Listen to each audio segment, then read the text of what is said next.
Շախմատի Սյունիքի մարզի պատանիների 19-րդ առաջնությունը կրկին անցկացվում է Կապանում, մեկ հարկի տակ հավաքելով մարզի գրեթե բոլոր քաղաքների պատանիներին։ Սիսյանը 15 շախմատիստով է ներկայացել մրցաշարին։ Տարեստարի մարզաձևի նկատմամբ հետաքրքրությունը մեծանում է, փաստում են սաների թվերը։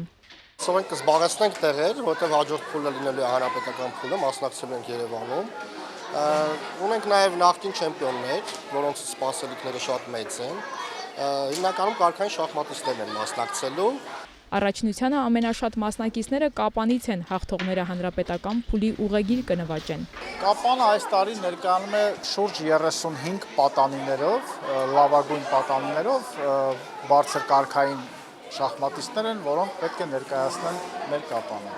Դասական շախմատից են ուժերը չափելու պատանիները, խաղատախտակների մոտ կհանդիպեն լավագույնները։ Մասնակիցները սովորում են զարգացնել մտածողությունը, տրամաբանությունը։ Մինչև 8-10 տարեկանները կլինի 7 տուր խաղափուլով, իսկ մինչև արդեն 16 տարեկանները կլինի 8 տուրով։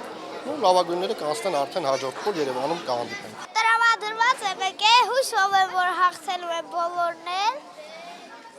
Չգիտեմ ինձ ինչ է սպասում։ Ուզում եմ հաղթել, որ հասնեմ առաջի կարգ։ Սյունիքում շախմատի զարգացմանը մեծ ուշադրություն է դարձվում։ Այս հարցում մշտապես երեխաների կողքին են Կապանի համայնքապետարանը եւ մարզի հանքարդյունաբերական ընկերությունները, Զանգեզուրի պղնձամոլիբդենայինն ու Կապանի լեռնահարստացման կոմբինատը։ Շախմատի Սյունիքի մարզի պատանիների 19-րդ առաջնության ամբողջ ծախսը ավելի քան 1.5 միլիոն դրամը այս անգամ հոգացել է Զանգեզուրի պղնձամոլիբդենային կոմբինատը, որը նախորդ տարիներին եւս աջակցել է թե մրցաշարերի անցկացմանը, թե սյունեցի գրոսմայստերներին։